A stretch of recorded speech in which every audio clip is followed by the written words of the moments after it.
মানে বলতে বললে তো ডায়লগ বলে, প্রচুর প্রচুর পাতার স্ক্রিপ্ট মুখস্থ লিখলাম। নমস্কার, শুভ সন্ধ্যা।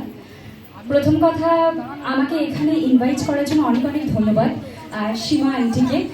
আর অ্যাকচুয়ালি আমাদের তো এখন এই কালচার বা আমাদের যে সাংস্কৃতিক বিষয়টা, সেটা তো এই রিলস আর সোশ্যাল মিডিয়ার চক্করে একদম আমরা ভুলেই গেছি।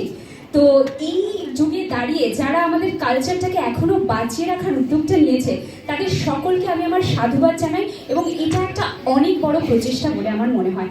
আর সীমা কাকিমার ব্যাপারে বলতে গেলে মানে হয় না যে দশভুজা, যে অনেক কিছু করতে পারে। হ্যাঁ, মানে আমি যবে থেকে ওনার সঙ্গে আমার আলাপ হয়েছে, আমি ভাবি যে এই মহিলা কি না কি করতে পারে, মানে কি, মানে সমস্ত কিছু, কোনো কিছু বাকি নেই।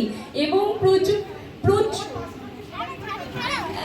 একদম একদম, এবং ভীষণভাবে ইন্সপায়ার্ড হই আমি পার্সোনালি সীমা কাকিমার থেকে। সো একদমই তাই। So thank you so much, thank you Rituraj da, Swagata, এবং যারা যারা এখানে আছে। আর সব থেকে ইম্পর্টেন্ট হচ্ছে আপনারা সবাই, বিকজ আপনারা যদি পাশে না থাকেন তাহলে কোনোদিনই কোনো মহৎ কাজই বা মানে সফল হতে পারে না। তো এইভাবেই পাশে থাকুন, সাথে থাকুন। Thank you. আরো সিরিয়ালগুলো দেখতে থাকুন। Thank you Ananya. নমস্কার।